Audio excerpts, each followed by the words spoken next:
Bonjour chers frères et sœurs.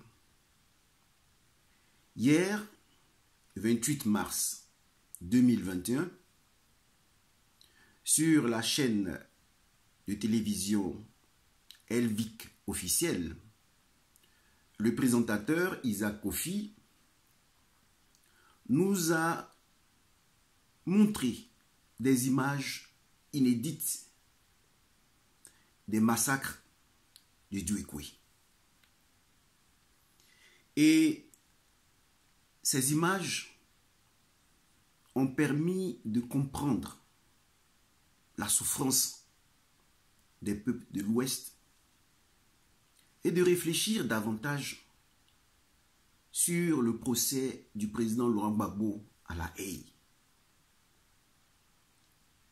où ce dernier a été accusé d'avoir organisé un complot contre les Djoula. Dieu merci, le président Laurent Gbagbo a été acquitté parce qu'aucune preuve n'a démontré que le président Laurent Gbagbo a organisé un complot contre les Djoula. Ici, nous allons réfléchir d'abord sur l'argument géographique. Pour ceux qui ne connaissent pas la Côte d'Ivoire, regardez cette carte de la Côte d'Ivoire. Le nord est ici. Et vous avez en bas Abidjan dans cette zone. Vous avez au centre Bouaké. Vous avez à l'ouest, vous avez ici les zones de Duékoué. Pourquoi je vous montre ces images? Je vous montre ces images, cette carte de la Côte d'Ivoire, pour vous dire que s'il y a un complot du président Laurent Gbagbo contre les Djoula, l'on devait retrouver des fosses communes dans la zone du nord de la Côte d'Ivoire ou dans la zone de Gagnoa, qui est en bas, Gagnoa. Mais nous ne retrouvons pas les fosses communes dans la zone du nord où normalement le président Laurent Gbagbo devait envoyer des troupes massacrer les gens du nord. Et les gens du Nord auraient répliqué certainement à Gagnoa, où on aurait trouvé des fosses communes à Gagnoa, où les populations de Gagnoa se seraient liguées contre les gens du Nord pour les exterminer. On ne retrouve pas de fosses communes au Nord, on ne retrouve pas de fosses communes à Gagnoa. Mais les champs de bataille sont Bouaké, Abidjan, la capitale, et Duékoué, la zone des Oué. Alors, pourquoi nous avons les forces rebelles de Ouattara parquées, sinon qui se sont installées à Bouaké? Tout simplement parce que ces forces rebelles venaient du Burkina Faso sous la gouvernance à l'époque de Blaise Compaoré, et se dirigeait vers Abidjan pour prendre le pouvoir. Donc, les zones de bataille ont été Bouaké, Abidjan. Parce que ceux qui ont massacré à l'ouest voulaient d'abord le pouvoir politique pour pouvoir s'emparer de l'Ouest. Et ces derniers se sont installés, les forces rebelles de Ouattara se sont installées à Bouaké et ont pris en otage le V-Baolé. Toutes ces zones baolées, toutes ces zones ont été prises en otage, ce qui a amené le président a collaboré durant toutes ces années avec Dramane Ouattara. Et nous savons que durant cette guerre, le président Bédié était comme un bouclier humain de Dramane Ouattara qui a agi comme un extrémiste. Il était un bouclier humain de Dramane Ouattara au Golf Hotel. Donc, la question que je viens de poser, pourquoi nous ne retrouvons pas les forces communes au nord, à Bouaké, à Abidjan ou à Gagnoua, du village d'origine du président Laurent Gbagbo, mais on retrouve les forces communes dans l'ouest, à Djouekoué. Donc, vous devez comprendre à travers ces faits que Djouekoué, l'ouest du pays, est une zone riche. Et cette zone riche, Ouattara avait les yeux sur cette zone. Mais pour pouvoir prendre cette zone riche où le cacao est produit en abondance sur des terres fertiles, parce que ce cacao est produit dans des forêts classées, des forêts qui n'ont jamais été exploitées, et nous avons dans ces zones des minerais et autres, ce qui explique le fait que les fosses communes aient été découvertes non pas sur l'axe Ouaga, Bouaké, Abidjan, mais dans une zone isolée qui n'a rien à voir avec la conquête du pouvoir d'État par Alassane Dramane Ouattara, qui a tout fait pour que nous arrivions à un contentieux électoral, pour que le président Laurent Gbagbo soit mis en prison avec l'autorisation de Sarkozy. Voilà ce que vous devez comprendre. Maintenant, considérons les forces communes à l'ouest. Pourquoi ce massacre du 28 mars 2011, quand nous savons que ces zones, normalement, ne devaient pas être, disons, inscrites dans le schéma du contentieux électoral. Un contentieux électoral, cela veut dire tout simplement que les gens sont allés aux élections. Deux candidats se sont retrouvés aux élections et les résultats ne sont pas acceptés par les deux camps. Donc on a un contentieux électoral. Et qu'est-ce que l'ouest du pays a à voir avec un contentieux électoral? Eh bien parce que Ouattara voulait le pouvoir politique pour pouvoir posséder la zone de l'ouest. Et ceux qui ont aidé Ouattara à conquérir le pouvoir d'État, à savoir les forces en provenance de Ouaga, sous Compaoré, eh bien ces personnes qui ont aidé Ouattara voulaient en échange la zone de l'ouest. Parce que cette zone est riche et donc devait produire des revenus importants pour Blaise Compaoré, qui voulait s'éterniser au pouvoir et permettre à sa dynastie de rester toujours au pouvoir au Burkina Faso. Deux personnes vont se partager l'ouest du pays.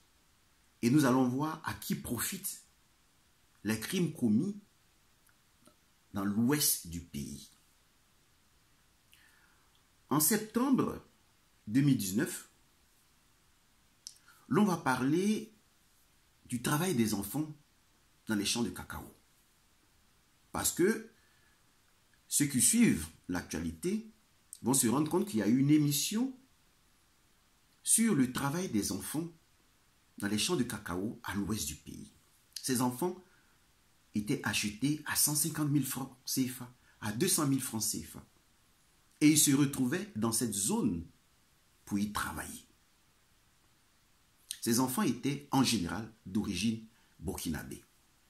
Donc toujours ce réseau lié à Blaise Compaoré. Le cacao ivoirien, à cause du travail des enfants, sera menacé. Et qui ira défendre le cacao ivoirien à Washington? Ce n'est pas un ministre de Ouattara. Non, c'est la première dame. Dominique Ouattara, qui va se retrouver à Washington en train de défendre le cacao ivoirien. Qu'est-ce qu'elle a à voir avec le cacao ivoirien? Parce que sa famille, ses enfants, ont investi dans le cacao ivoirien. Et même s'ils font semblant de se retirer du cacao ivoirien, Dominique Ouattara a des actions, a des intérêts liés au cacao ivoirien. Voilà pourquoi elle est la première à monter au créneau à Washington en septembre 2019 pour défendre le cacao ivoirien. Donc vous avez ici l'épouse de Dramane Ouattara qui est liée au massacre des hommes de Djouikoué, des Oué. Parce que cette zone est une zone où le cacao est produit en abondance, où il y a des richesses énormes. C'est la première personne citée et liée directement au massacre de Djouikoué. La deuxième personne citée est Blaise Compaoré. Un élément va vous permettre de comprendre qu'il est véritablement lié à cela. On va produire comme par enchantement du cacao dans la région de Sili au Burkina Faso. Une table ronde sera organisée à Abidjan sur ce cacao de Sili et l'on va se dire que désormais le Burkina Faso fait partie des producteurs du cacao. La région de Sili se trouve dans le centre-ouest du Burkina Faso. Mais pourquoi ce champ dans un pays qui peut produire autre chose au lieu d'appauvrir son sol en y produisant le cacao? Eh bien, pour le comprendre, vous devez vous interroger sur l'or que nous retrouvons en France. La France a l'une des plus grandes réserves d'or, sans que l'or ne soit extrait en France.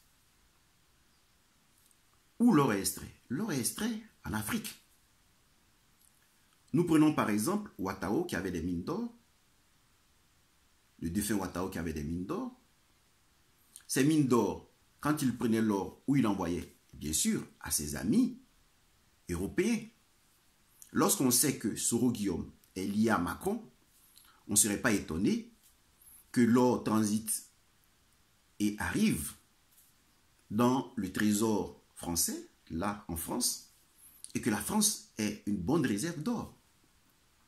On prend par exemple le cas de Sarkozy, qui s'est permis de vendre l'or de la France. Pourquoi? Parce que Sarkozy croyait qu'il aurait été réélu. Et avec son ami Dramane Ouattara, qui est le maître de la Côte d'Ivoire, où nous retrouvons de l'or en abondance, Sarkozy pensait qu'il allait de nouveau renflouer les caisses de l'État, renflouer, disons, substituer cet or qu'il a vendu. Et malheureusement pour lui, il n'a pas été réélu. Donc pour vous dire quoi? Pour vous dire simplement que la France, qui n'a pas d'or dans son sous-sol, a l'une des plus grandes réserves d'or.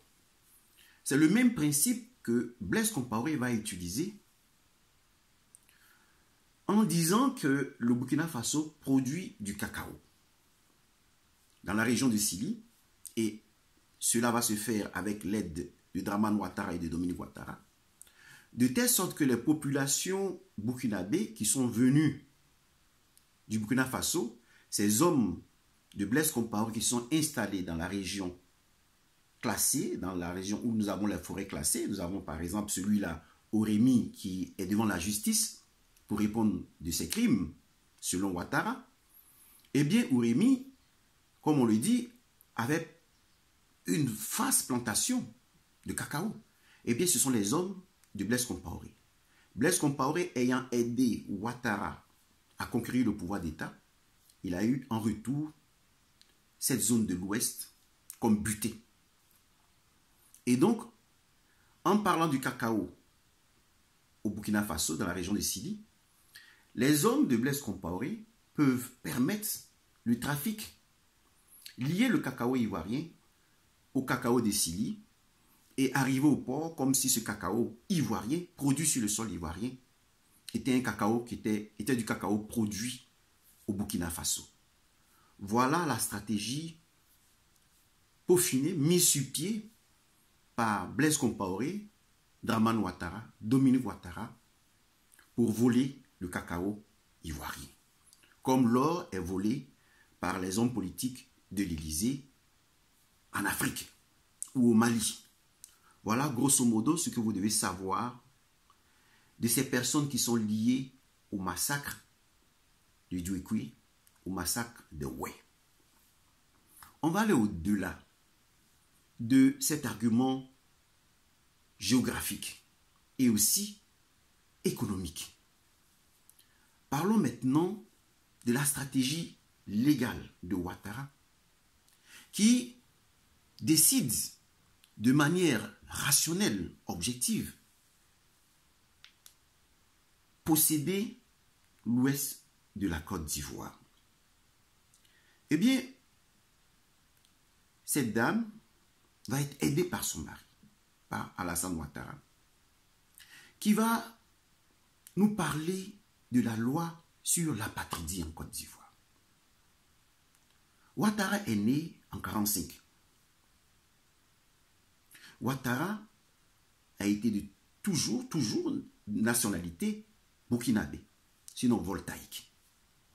Puisqu'avant, on parlait de la Haute-Volta, c'est sous Sankara que la Haute-Volta est devenue le Burkina Faso. Donc, Dramane Ouattara était de nationalité voltaïque. Comment se fait-il que Dramane Ouattara n'est pas un apatride? Parce que vous devez comprendre que le Burkina Faso a accédé à l'indépendance bien avant la Côte d'Ivoire. Et les Africains de cette époque étaient maltraités par les Français. On parlait de travaux forcés.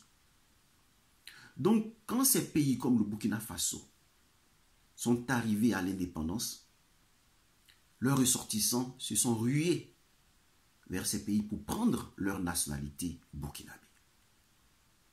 Et déjà, cette convention de l'ONU sur l'apatridie a été affrontée. Vous pouvez fouiller les documents, les archives. Vous allez vous rendre compte que le président Houphouët-Boigny avait déjà affronté cette question de l'apatridie. Donc, dans les années 2015-2016, on ne peut plus parler d'apatrides en Côte d'Ivoire. Ce n'est pas possible. Si on parlait d'apatrides en Côte d'Ivoire, on devait aussi parler d'apatrides au Ghana, au Mali, au Libéria.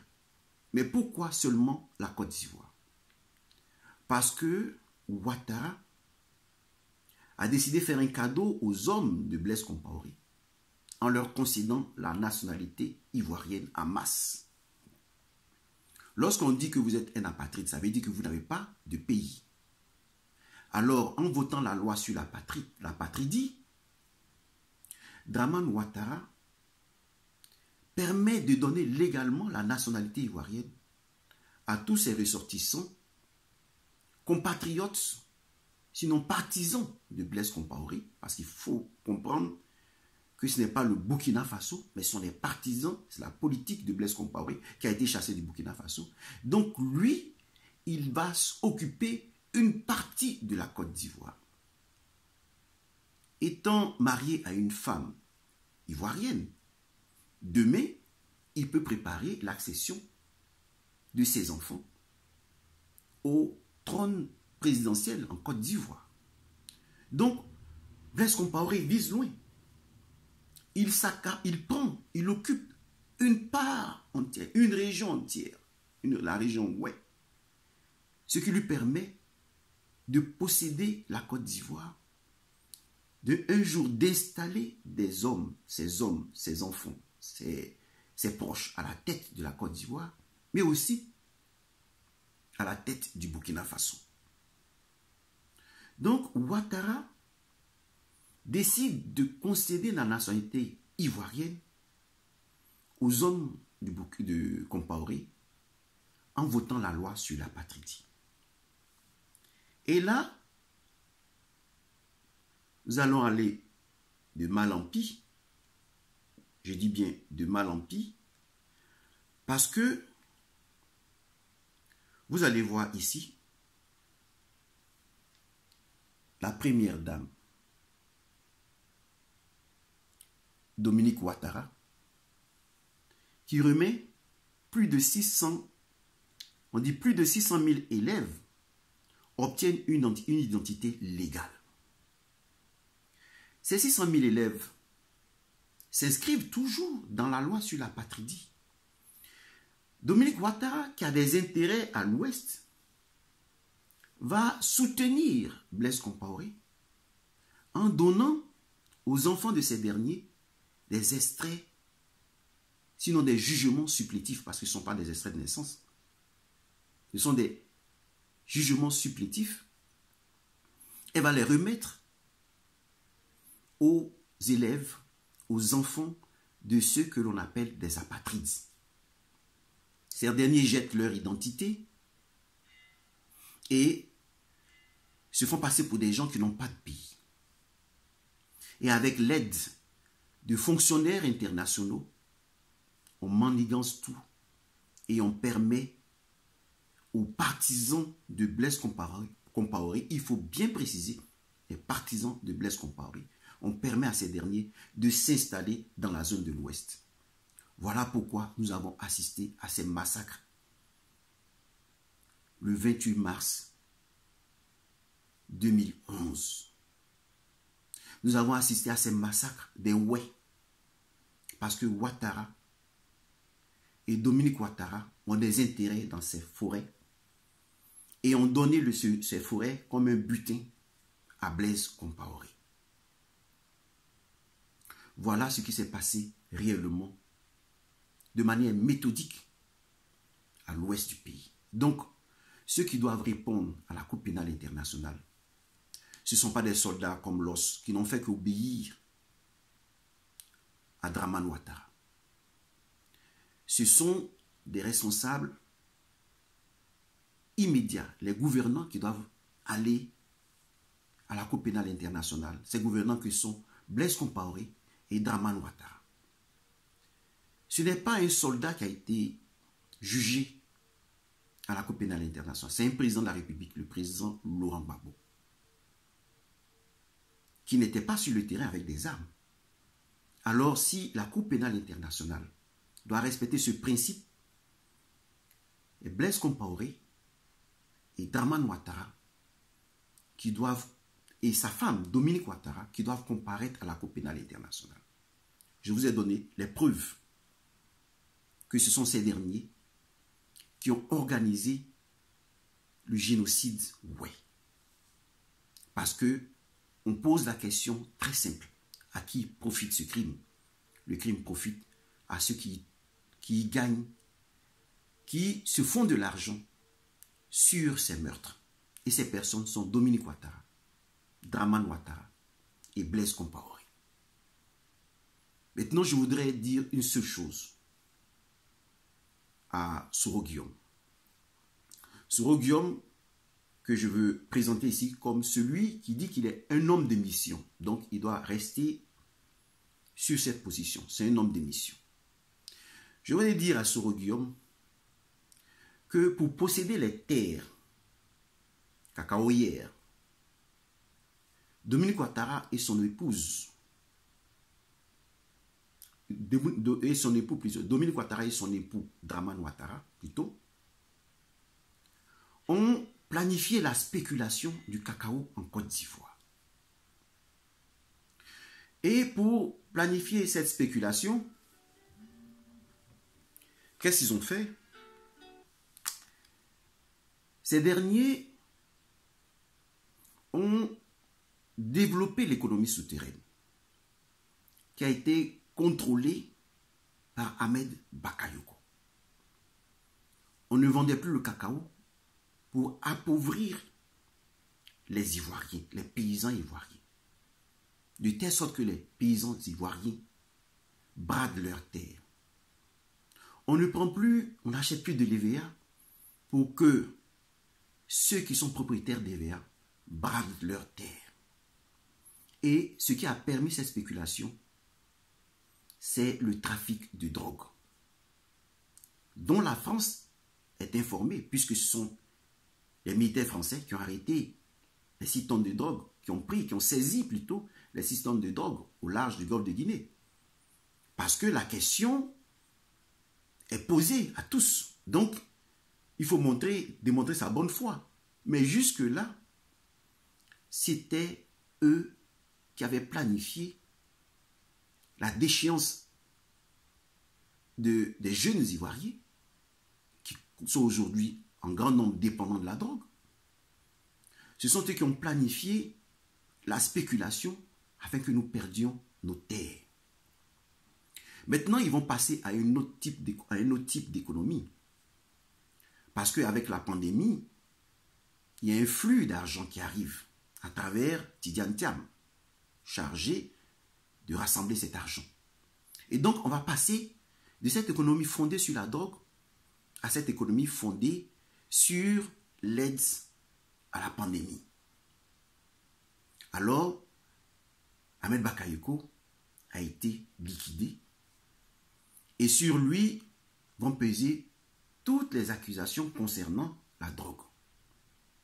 Et maintenant, Ouattara, pour effacer ses liens avec la haine, parce qu'il est le premier coupable, cela est démontré, je viens de le démontrer. Sa femme, Blaise Compaoré et lui sont coupables des crimes de Dukwe, du génocide de Dukwe. Eh bien, ils accusent Soro-Guillaume, le pan Soro-Guillaume, d'avoir fomenté un coup d'État. Cela depuis décembre 2020. Il n'a pas pu arriver sur le territoire ivoirien parce que l'on dit qu'il a préparé un coup d'État contre la Côte d'Ivoire. Voilà pourquoi j'ai accepté de m'aligner sur la position du président Laurent Gbagbo parce que tout le soulèvement populaire pouvait être infiltré par Dramane Ouattara pour dire que c'est un coup d'État et éliminer ses adversaires politiques. Donc lorsqu'on dit que Soro-Guillaume prépare un coup d'État, comme vient de le dire d'ailleurs Chrissy Api, il faut savoir que la tête de Soro-Guillaume est mise à prix. Parce que quand on a un coup d'État, quand on est face à un coup d'État, on ne cherche pas à prendre l'adversaire, sinon l'ennemi. On cherche à le neutraliser, mort ou vif. Donc, la seule solution qui reste à Soro-Guillaume, c'est de répondre à la question du président Laurent Gbagbo posée à la haie. Qui a gagné les élections? Si Soro-Guillaume répond à cette question, il a passé la ligne rouge qui nous fait croire que jusqu'à présent, il a des liens secrets avec Dramane Ouattara. Tant qu'il ne répond pas à cette question, les Gors vont le regarder en chien de faïence.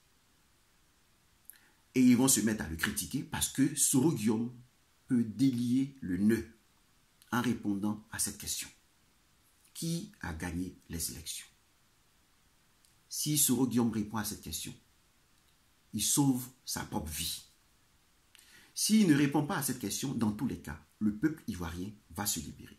Parce que nous avons toutes les preuves qui démontrent que les coupables sont Alassane Dramane Ouattara, Dominique Ouattara et Blaise Compaoré. Voici ces derniers qui ont organisé le génocide.